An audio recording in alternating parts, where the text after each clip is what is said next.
McNish. Here. Mitch Ledbetter. Bobby Johnson is absent. Everyone please stand for a moment of silence. Pledge allegiance.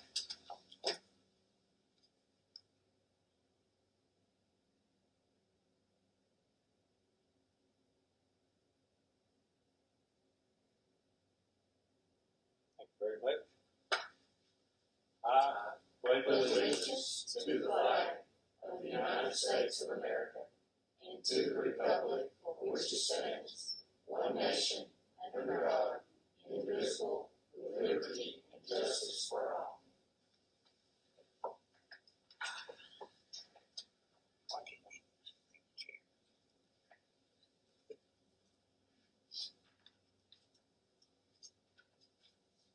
Okay, item number 6, approval of agenda, and we do have an addendum.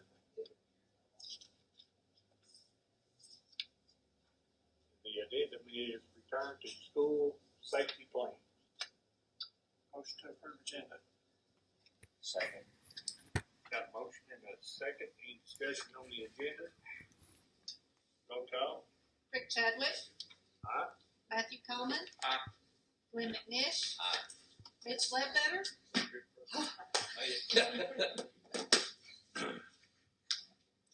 And so are you going to remember? See, I don't forget. Oh, yeah, well, Don't you make it number 16? is that the last, is that one for superintendent comments? Okay, we'll make that item number 16 on the agenda. Don't let me forget. I don't leave it off the mark, will say. Item number 8, here a motion to pay our bills. Number 7. Approved Oh, minutes. I'm sorry. Item number 7, approval of minutes from the June the 11th, 2020 regular board meeting. So moved. Second. Got a motion and a second. Any discussion? Roll call. Rick Chadwick. Aye. Matthew Coleman. Aye. Glenn McNish. Aye. Mitch Ledbetter. Item 8, here a motion to pay our bills.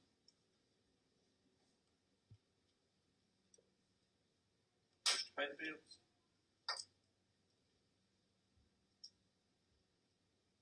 Second. Got a motion and a second. Any discussion? Roll call. Rick Chadwick. Aye. Matthew Coleman. Aye. Glenn McNish. Aye. Mitch Ledbetter.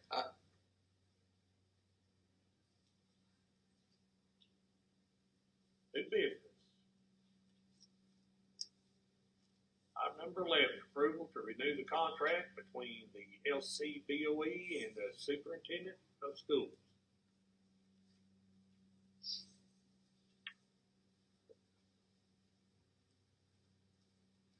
That's vote confidence, isn't it? Yes. Wow, there, I'm used to it. Yeah, okay. Yeah. I entertain a motion to approve. Contract. Second. Got a motion and a second. Any more discussion on their contract? Roll call. Rick Chadwick. Aye. Matthew Coleman. Aye. Glenn McNish. Aye. Mitch Ledbetter. Congratulations. Thank you, board. Thank you. I appreciate it. Wouldn't been forever, but It's an important decision. This current Item year number is 12. a challenge. approval of the FY 21 consolidated application for IDEA, ESEA. Yes, board, that is our school system consolidated plan, which guides all of the decisions that we make for academics, safety, and so that is also the way we develop our budget, and you have seen that. So each year we update that using the data that we have from the previous year and the plans for the current year. And so as you know, going into this year, we're still on track with maintaining our goals, the goals that were originally set out of collaboration and leadership support, of academics and student support, and then safe and healthy schools. And so we have that ready to submit, so we would like your approval.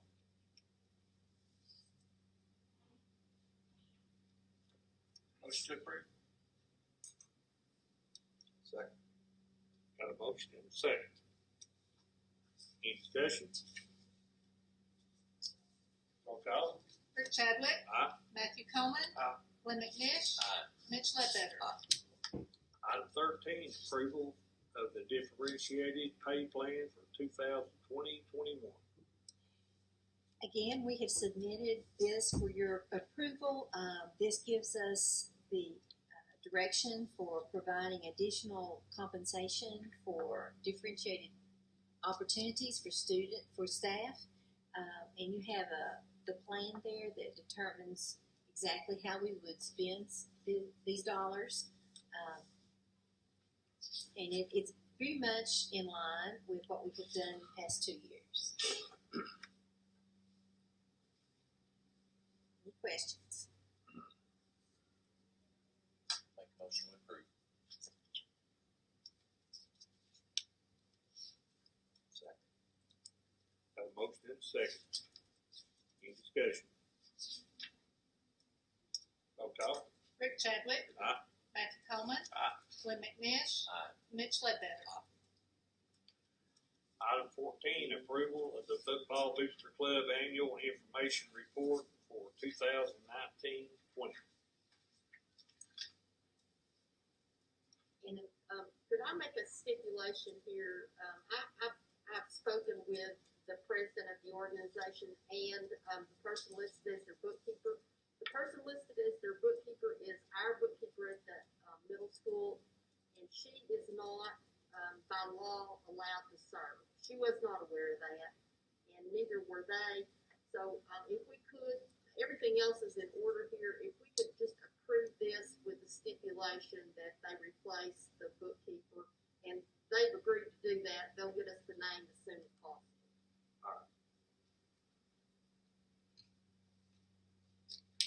And they need to take some of their money and buy an ink cartridge so we can read it. That is pretty bad, isn't it? Entertain a motion to approve the condition. Treasurer be replaced for state law or for what guidelines? Second. Got a motion and a second. Any more discussion? Roll call. Rick Chadwick. Aye. Matthew Coleman. Aye. Glenn McNish. Aye. Mitch Ledbetter. Item 15, approval of Special Education Department update. Yes, Board, we have been working diligently, and our Special Ed Director, Mr. Collins, has been working to make sure that we are providing the very best services to our students that's possible. And so in doing so, as we have had the opportunity to make staffing changes, we're re-looking at how we're going to provide those services. And so just want to bring you up to date on that. Mr. Collins, would you share with the Board a little overview? So we employ a large number of staff members who work as paraprofessionals in the district to support kids in the classroom, in self-contained classrooms. And up until this year, a lot of those positions were full-time positions. So they were coming in at 8 o'clock and leaving at 3 o'clock or 3:30, depending on the building days in. But it's more economical for us and also provides additional hours of service if we take some of our existing full-time parapro positions and turn it into 5-hour part-time parapro positions. So basically, with a full-time, we get 6 hours of service a day. But if we convert to 2 part-time people, I gain 3 hours of service for our students, which is going to be especially important as students possibly choose a different route for schooling or require additional support when they come back to school from our COVID exposure closure. So this is a really good chance to serve more kids with additional hours without costing the department any more money. And this is a process that we've talked about extensively.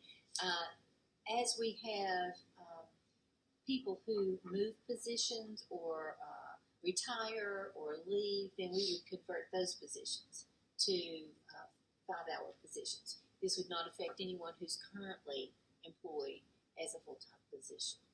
That would remain. So this is repurposing any vacant positions in that way. Is this the position you're looking to fill right now that we're posted out there? Yes, there are several that are posted, like I said, for, there are a couple that I'm keeping full-time, depending on the placement, and additional part-times that are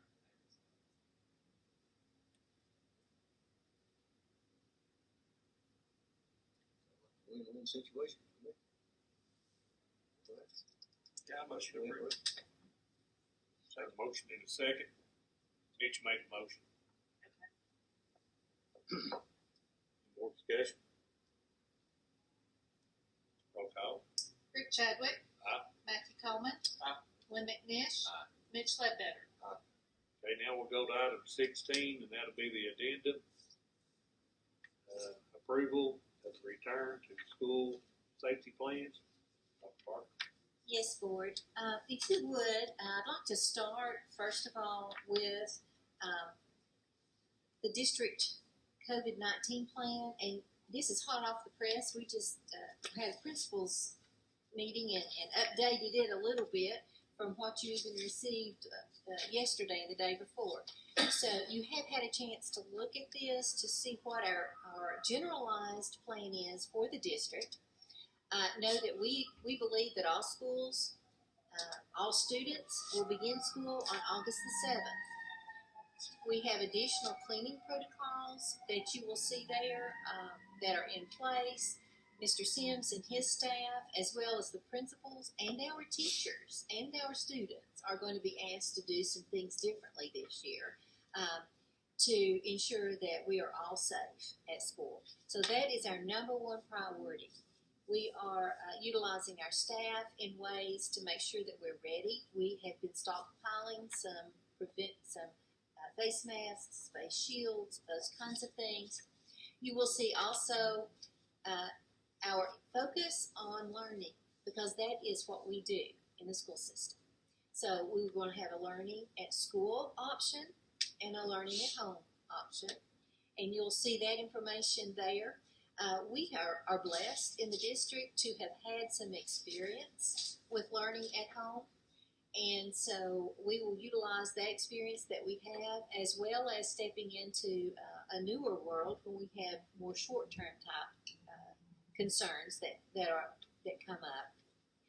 We are still under the guidance from the state board that students need to be exposed to 6.5 hours of instructional content every day for 180 days. That defines the school year. So with that, whether you're at home or at school, grades will be required, attendance will be taken, work will be assessed, and that documentation will be used to provide documentation for attendance. So when we talk about learning at home, that is a very different scenario than what our families and our teachers experienced last spring. Last spring, we didn't have the guidance that we do now. So it truly is learning at home, should they choose that option. And so we're currently in our enrollment window is open. And so we're asking parents who are considering an at-home option to talk that over with their principal and have a decision by July the 20th so we can staff accordingly. Is that available for all three schools? Yes. Yeah. K-12, not pre-K. That's We are doing some things differently in pre-K. We are doing some cohort so options, a parents have morning a and an choice afternoon. either to put their kids in school or not. Yes. Kindergarten up. Yes. Now, the reason we need to know that at a certain point is we've got to staff for that. We have a lot of strategic technology. As you know, we had not had one-to-one computers from K2. We have those on order. So, we are at the mercy of those being delivered, but we are also, we have that option available. And so we're working diligently to be ready. That's why we need to know by July 20th, because we need to make sure we have our teachers ready to know who's going to be teaching virtually and who's going to be teaching in the school, and it may be a blend, depending on what the need is. So this is updated from what Sheila sent us. Is that what I understand? The only sentence that's different is that parents have to let the principal know by July 20th. I added that today. Okay. I thought I read in the other stuff about if a positive case comes. Yes, And how that's reported. that And I is, see here that it talks about partnering with the Loudoun County Health Department, complying with ADA and HIPAA regulations, which was my concern with the HIPAA regulations. How does that yes. affect? We have to abide by that. So our nurses are going to be point on that to provide information. We have to know, and so we're going to follow those health department guidelines, and we'll work as diligently as possible. You are right. There's another part of this which is called the Essential Services Plan, and what I'll ask on that one, this basically deems schools as essential services based on what the Department of Homeland Security has said, as well as Governor Lee. He has deemed schools as essential services, so we do not fall under that emergency executive order that number 50. So in here it tells the guidelines of exactly what we will do if someone has identified as having had an exposure or someone who has been identified as having the virus. So there's a plan there. And it's very similar for staff as it is for students. And then it has what conditions must be met for them to be readmitted to school. My concern is more along the lines of how can we require them to report that, and once they do, how do we keep that confidential and protect their information? I think we can do the best we can. Honestly, if you've got a child who is not in this class for 14 days, there are going to be some assumptions. We will not say directly, but we will say this child cannot attend for 14 days, and then they can make whatever determination that they need to make. I think everybody in the world's in that same scenario. Oh yeah, for sure. So I think that's the best we can do. Our nurses are going to be the point people. We have talked about that there might be a way of having a waiver. Right now, that has not, our legal concerns, they have not come up with a form that somebody could waive their rights so that we could share that more widely. I think it's the same issue that our police officers and first responders are finding themselves in too. So to answer, I don't have a good answer for that, honestly. I don't think anybody does. Yeah, I think we're going to do the best we can to protect our students and our teachers and our staff. I'll include our principals in that too. They're pretty tough. But we want to protect them too. I wouldn't have it. It's when the rumor mill starts. Trust me, I've been involved in this, working at LCUB for 4 months. Everybody knows. But when we start dealing with children, it's going to have to be strong. It's, I mean, It's going to spouses. happen. I guarantee it. It's Day yes. one. Spouses of a teacher, spouses of principals, spouses of you. I mean, and this one has it. What are you going to do? I'm saying, Yeah. you better That's start why I turning need- more bodies because they're wanting. I mean, you're going to have.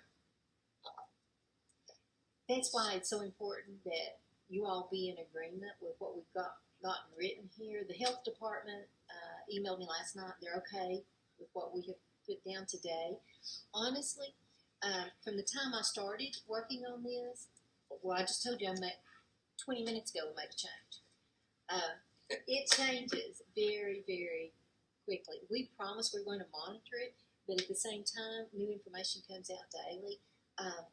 We do have a plan for what we're calling casual contact versus close contact, and that's defined in there and using some of the CDC definitions for what that looks like. One of the things we've heard is that, providing face coverings is perhaps the best way. So we are going to highly encourage that. We're going to provide them for every teacher. We're going to provide them for every student, but making them keep them on. High school and upper middle school, elementary school. It'd be hard to follow. But I mean the teachers too. I mean, you tell a teacher elementary that they can't love their kid. I mean, they love some of them more than they do their own. I mean, it's. Those are the kinds of things that. I mean, you know, And I The just, social distancing is not quite as an issue if you have masks on. So that would be, I mean, that would be a recommendation. That I you just, can't maintain that first social grader and a- distancing. We do have listed in there Social that if a distancing. student is going to ride one of our I city mean, buses, they have to have a mask on. Yeah. did I And see that's somewhere that they had to have 2 negative tests? They come back. To come back, that is directly out of the health department I guidelines. missed that. Let me pull it up here. That's what I did. So that was that was what I was. So that's directly from Yes, from the Tennessee Health Department the state guidelines. health department. Because last I heard, it's taken 4 to 5 days to get the test turned around. 7 to 10 now. Is it? You go to health department. I've got the rapid test, but it's hard to get. And I think it depends if you go to a physician's office versus the health department as well. Still. Yeah, and I did ask the health department, Teresa Harrell from the health department, I did ask her, is there an age at which you would not test the child? And she said, no, they have tests for children. Not very pleasant. They do have the tests. No, my daughter had one. It was not pleasant. Yeah. She was negative. Rumor, I better. Since you told us, I guess that's HIPAA. Okay. But, you know, we are going to follow these guidelines that are direct because we're not health professionals. So we have to follow whatever they do. And our health department has been very cooperative and helpful. So we are going to rely on them What? to guide us. A teacher test force. What will be the program? Will we isolate the students in that? How will we? It's going to. I won't get out of this meeting and I'll get I know. 10 or a student test positive. What? How will? We are asking, and each one of the schools, and you have a copy of those too, each one of the schools has the meat to the general guidelines of I mean, the district. But one of the things we're asking them to do is to look at cohort planning, which means keeping a group of students together as much as possible. So it would look different, perhaps, in a second grade classroom where you'd have students only in association with a few students and one teacher versus at the high school where it will be a completely different. So I could give you an answer to what would that look like, but it depends. It depends on if it's an elementary, if it's middle, high school. We are going to try to do contact tracing with the help of the health department. So if someone does, whether it's a student or a teacher, test positive, then, of course, if there's any indication, they go get tested, they're out 14 days. They're out until they get a diagnosis. You know, if it's positive, they're out 14 days. And then we would do the contact tracing. So it depends on how close. You know, CDC guidelines are if you were within 6 feet for an extended period of 10 to 15 minutes, then that's considered contact. So you have to look at every situation individually. So that's why I just hesitate to say one answer because it's going to depend on where the student has been, what classes have they. We're talking today in principal's meeting about teachers having seating assignments. So students always sit in the same place at the same time on the same day, so that so if something happens in that teacher's classroom, we know where the student, or if a student in that classroom, we know where the students have been and where they were at lunch, having them sit in the same place at lunch. We are social distancing there. Our schools have been ordering signs to post, you know, with, once again, caution. We're going to have to educate our students on the new protocols, which some of the principals may want to share, but there will be hand sanitizing constantly. You know, we have enough face coverings for every student and for every teacher. We are also getting some face shields. Mr. Sims got 300 of those in yesterday. So every teacher could have a face shield because that's easier for communication purposes. You can't hardly hear in these things when a teacher speaks. So being able to have those available for our teachers, those are some of the details that we've been working on.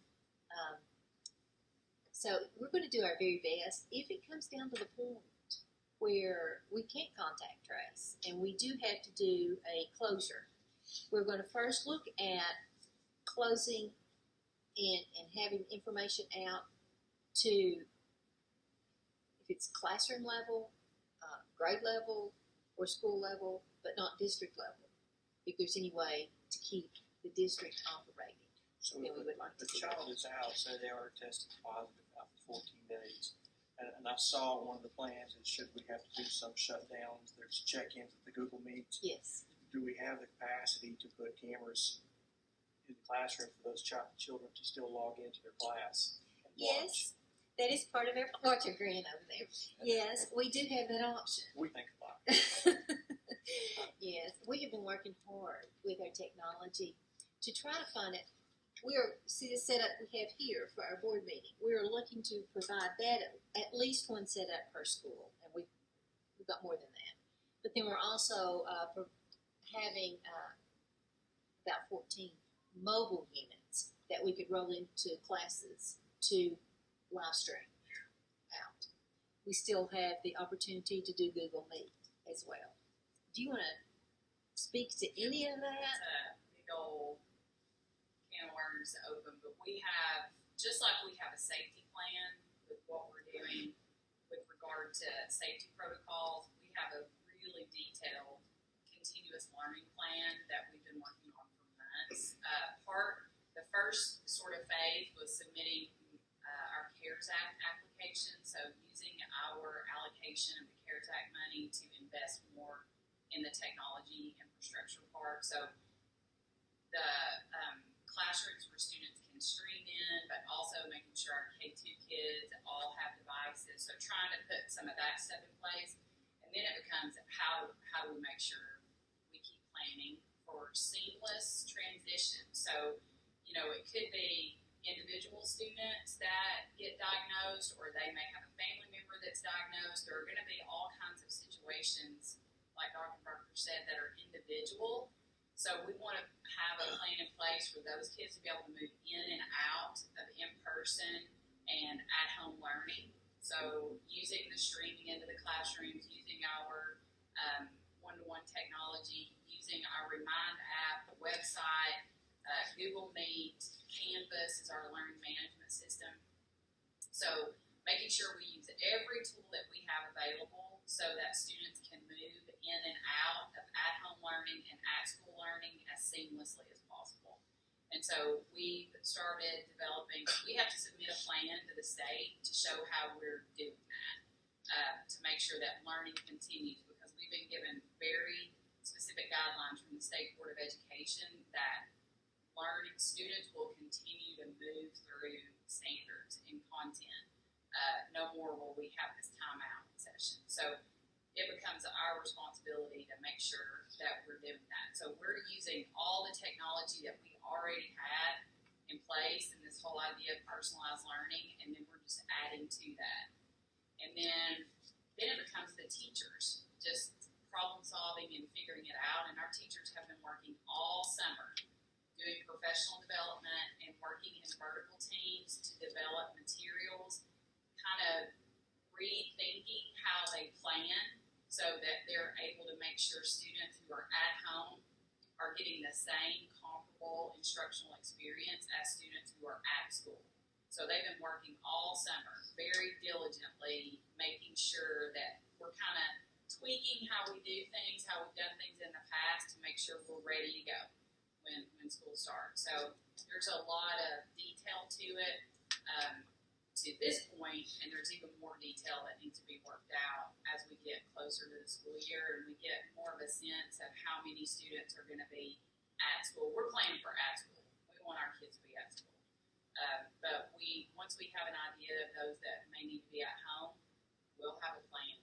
And at the end of the day, we want kids to be able to talk to their building administrator, feel comfortable talking to them, so that we can put a plan in place to keep their learning going, whatever their circumstance is.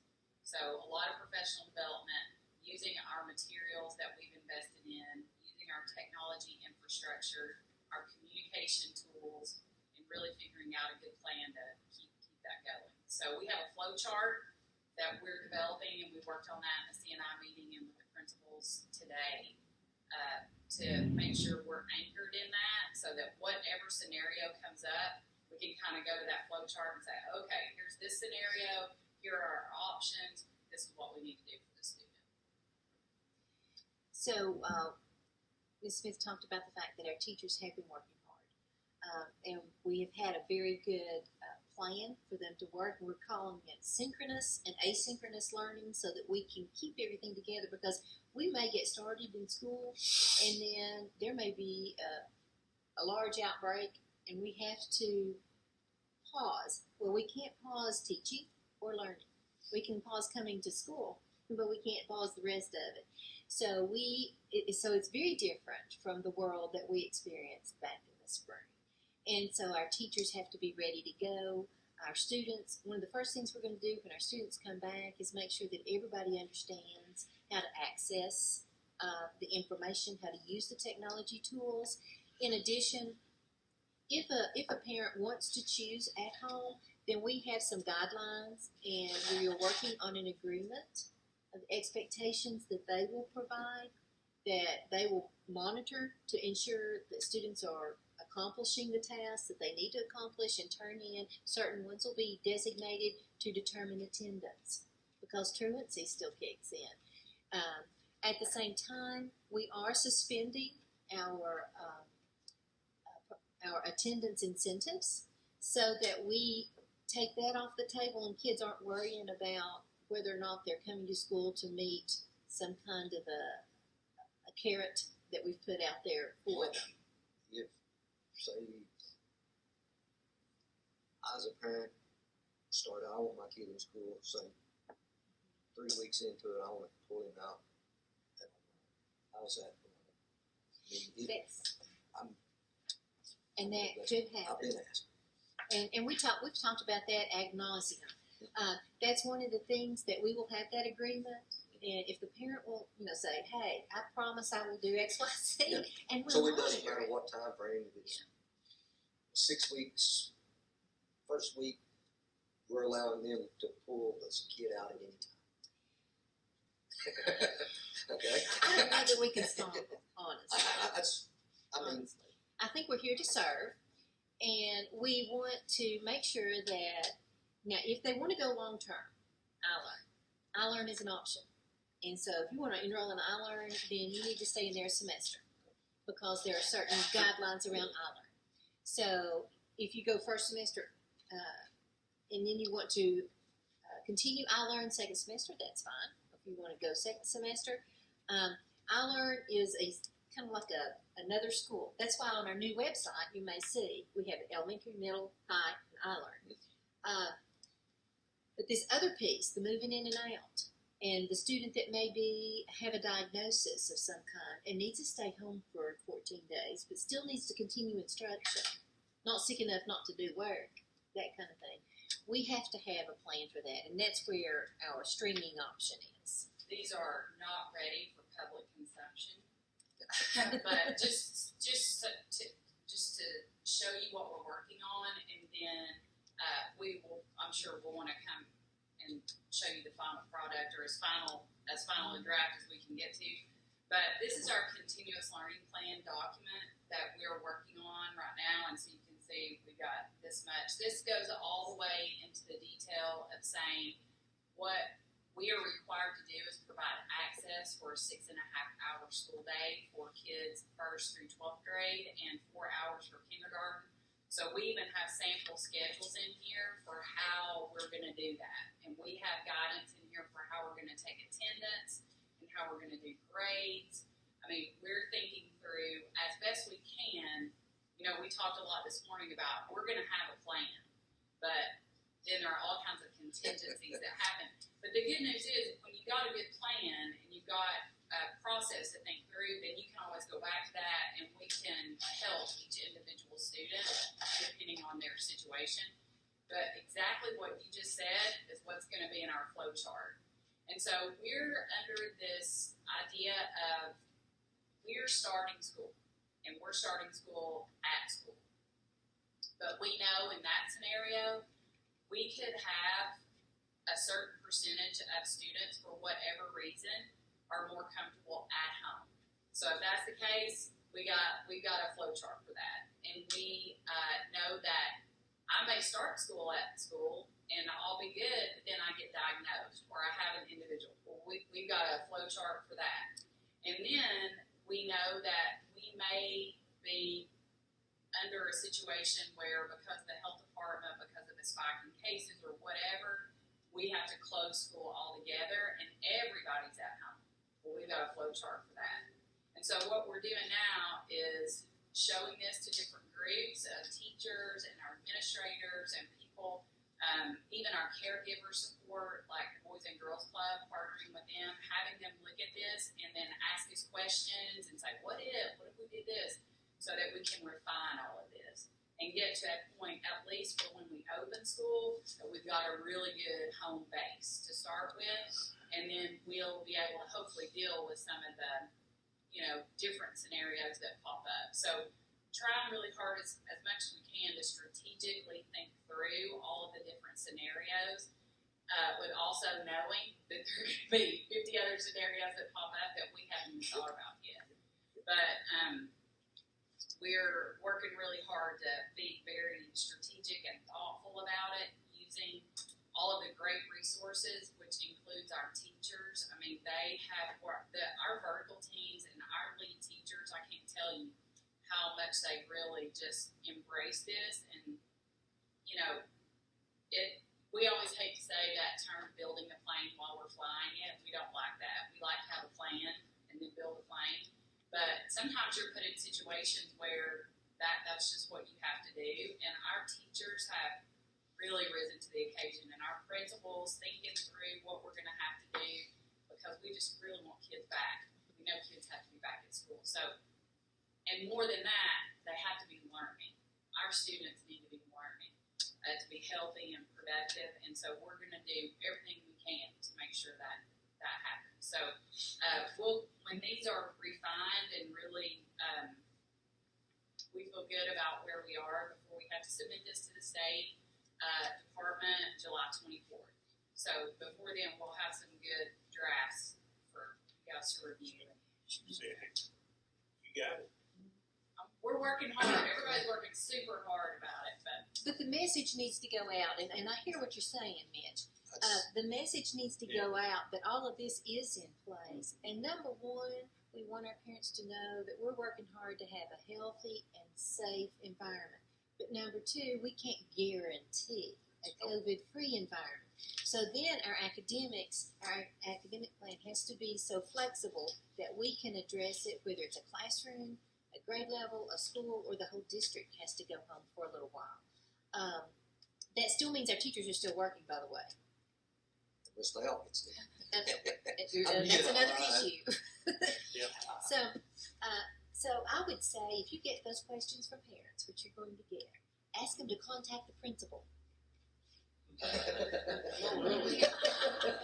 Because honestly, principals have lived and breathed this all summer long. Well, since May.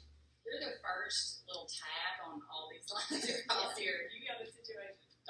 And honestly, we're on hotline, aren't we, Dawn? Absolutely. I mean, we talk constantly. So we are supporting and helping and trying to get them what they need. Just being prepared. Multiple times a day. So-and-so spouse or this was tested positive. I'm telling you, it wears and tears on Hey, man, it's going to happen. Oh, I promise you, but I mean, It'll happen to every one of us sitting here, including the principal, including her, including mine. I put up with it, and we're not dealing with children. I'm dealing with adults. Yeah. Sometimes that's worse. I don't call them, but I'm saying it's going to get. You're going to have to. It's going to be a day-to-day thing. And it's. I know. Every day is going to be different. It's. And so let me say this too. One of the things we want to say to our staff is be careful. We're asking everyone to be ducks. To work hard underneath, but keep calm on the surface. If we can all keep calm and say, we've got a plan, we will figure it out. If we can just try to keep calm in this environment, it will go a long way to eliminating some miscommunication. What you have in front of you there, the school plan, the district plan, I plan, if y'all approve it, to release that to the media, also put it on our website. Then each of the school plans, once you all say, we're good with this, they will put it on, because theirs is off of the district plan. They will put theirs on their websites tomorrow. So all of that will be out. So if they have specific questions about masks or not masks, or lunch, or arrival, dismissal, classes, that is covered in the school-specific plan because it looks different at the elementary than it does at the middle or the high school. So those will be posted tomorrow if y'all approve a district plan. The district plan we're going to give to the media to get all of that out there. And then I also need your approval on the essential that we are essential services, and that here is our procedure if someone, a student or a teacher,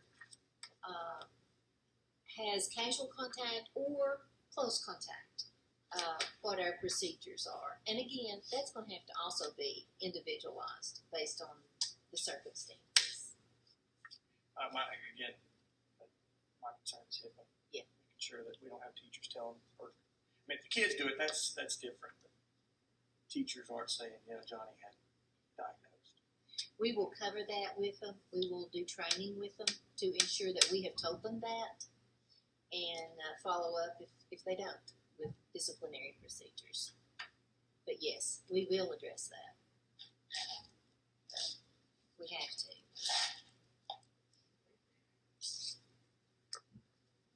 I understand that TSSAA punted. Oh, yeah. Yeah. Everybody's going Nobody wants to make a decision. No, they don't. It's like we vote today on this, it'll be the best we can do. That's all we can do. I talked about Bart said, stay calm, stay at a time. Take care of yourselves. So Personal responsibility is going to be huge. How's, I don't know what you talking about. How is the busing going? You've been off quite a while, Mike. That's how I was more than an issue. I mean, I That's know. another issue. Everybody that's been on this committee has said transportation is a huge issue. If we did the way the CDC wanted us to do transportation, we couldn't transport. It'd be 12 o'clock before we got them away. The 71 passenger bus, you can haul 12. So we're going to question 200, two to a seat, and wear masks. And I And I think a lot of parents probably bring their kids. It's an optional service, Or so their they grandparents, can't. somebody.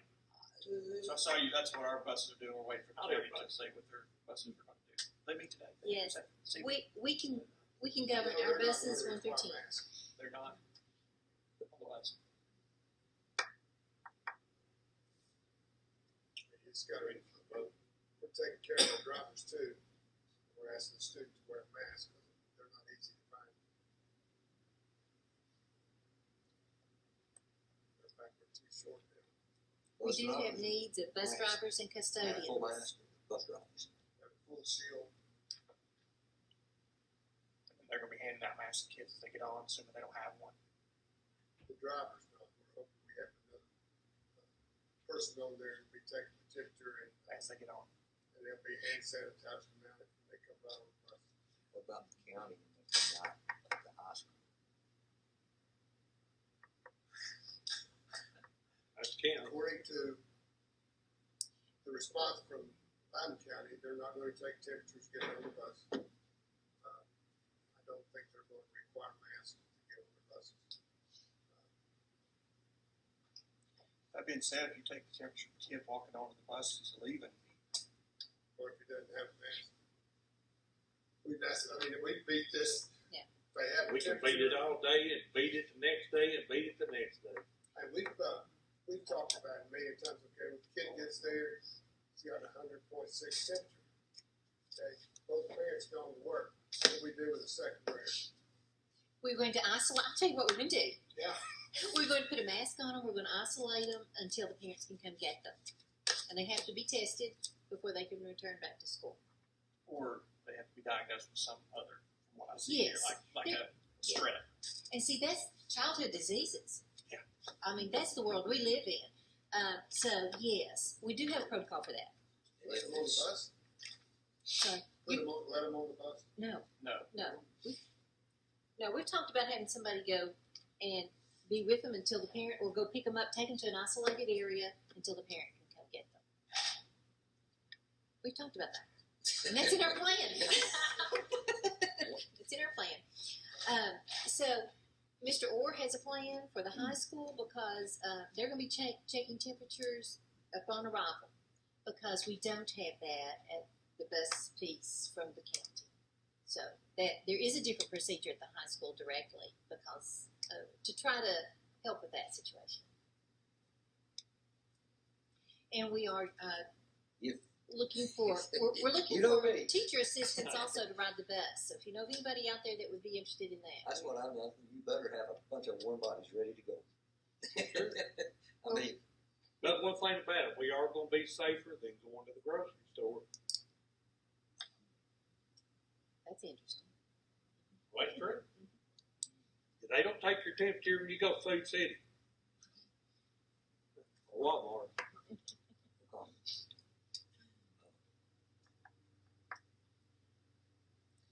God bless you. Good luck. Well, Good luck to all of us. I know. We all need to lock arms, you know, and Yeah. say, hey, we're all here together. We're going to figure this out, because it will be messy. That's going to be like that all over the county. It is. It is. We're not in this alone, that's No, for we're sure. not. And I will say this, Mr. Guerin and I, with the county, are in constant contact. Talking through, every time he changes something in his plan, he calls, he says, well, we did this, and every time I change something in ours, I call him and say, hey, we did this. And so we're trying to keep each other in as much alignment as possible, because that's key for our families. So we're doing our best to stay as closely aligned as possible. So, you say you're in constant contact with Mr. Aaron. How is the county's plan compared to ours? Are they Very similar, with the exception of the buses, as we talked about, because we own our buses, so we can decide what we do. It's a little different for them. So that's one area that is different. I think they have a date of June 17th for their parents to let them know if they're going to do an at-home option. We have July 17th. We have July 20th as our day. So a few little details like that. We're all cleaning and sanitizing and having hand sanitizer and taking temps and basically using the same kind of protocol if someone tests. If someone comes in and they have an exposure, or if they have a positive test, working with the health department, those are all the same kinds of things that. I feel for the principal. You're going to get Johnny's cousin first was playing with the kid. I mean, it'll wear you out. I mean, you know, it's going on. Teacher's kids got. Does the county have the capability of having those mobile cameras in as many schools as they've got and as many classrooms as they've got? They are going to rely, I think, on Zoom. Is what my understanding is. All right, guys. That's the longest introduction to a motion we have ever had. Well, we need approval of the return to school safety plan. So moved. Second. Got a motion and a second. Any more discussion? No. Roll call. Rick Chadwick. Aye. Matthew Coleman. Aye. Glenn McNish. Aye. Mitch Ledbetter. Be strong. Dr. Parker. Thank We're you. going to have to too. I tell you, boys. It's going to. Oh, yeah. All right. This is one of those times where I'm going to say thank you for extending my contract. I think. More to come. Yeah, there's no backing out now. But it is a unique time. I told in one of the principals' meetings, I made the comment. I said, guys, we're not using the word usual anymore. That doesn't exist. And I just made it as an offhanded comment. And later 2 days later, I got a call from Mr. Maloney. He said, I just used your phrase with some teachers I was talking to. I said, oh my goodness. What phrase are you talking about? I said a lot of things. And he said, what you said about usual. There is no more usual, so we're not going to use that word anymore. So it is important that we just stay calm and realize we got this. There'll be good, there'll be bad, there'll be messy. But we'll figure it out for the best solution for kids and teachers. In that, saying that, we are getting some additional help, and I want the board to know that I wrote a grant to the East Tennessee Foundation, and this was information that was shared with me by Adam Waller, one of our county commissioners. I wrote a grant that will help us provide some additional cleaning supplies, signage, posting signs for the schools, and that kind of thing. And I was able to receive $9,911 in additional funding to meet that need. So that will be part of our school reopening funds that we can use to do that. This afternoon, Jeannie is going to be listening to a webinar that helps give us additional information on FEMA grants that are out there to reimburse us 75% for some of the COVID-related expenses that we coming in with. And we're talking about even the TAs to ride the buses to take the temps. That might be, we're going to find out for sure, but we believe that will be a reimbursable expense, up to 75% of that expense. So those kinds of things, there are pots of money that we're going to actively go out and pursue to help the budget situation with some of these additional expenses. The East Tennessee Foundation grant, we received that. It was also announced this week that the Department of Education is providing $50 million for technology. The details of that indicate that we can go back, and any technology that we ordered after March the 20th, 2020, we can submit for about a 33% compensation, reimbursement, that's the word I'm looking for that. So we will be going through the details there and trying to recoup some of those dollars. There will be some additional expenses. Cleaning personnel. We're doing pretty good on some cleaning supplies right now, but some cleaning personnel. Really? We're going to need additional people. Sanitizing wipes? And so we've been working. He's been working every opportunity. So we feel good about where we are with supplies right now to start. Now we'll have to replenish those after school gets started. But we do want to. 1.2 million for the year. 1.2 million. Yeah, mine too. We had them wipe out every desk after every class. That's what I'm telling you. 1.2 million. So we're looking at every opportunity. We're going to be asking our teachers to do some things that they hadn't done before. I mean, Chip's going to have 20 staff early every day to make sure that there are places for kids to go that social distance as best we can. So we are going to be asking our teachers to do some things they've never done before. And even if we do close and they go home, they're going to have to really teach and monitor. It's not going to be a closure. So we're looking at those grant funds to see what opportunities we have there. And as Millicent already said, we did apply for some CARES Act money, and Mr. Collins has some special ed directed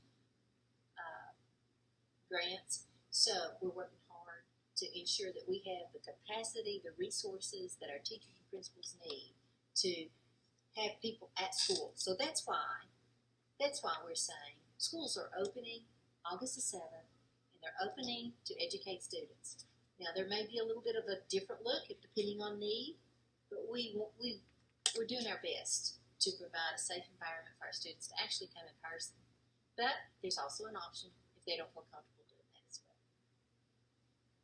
So, it's been busy and will continue to be. Thank you for your Got one support. question for Mr. Orr. Sir. Graduation. Yes, sir. Got an update or?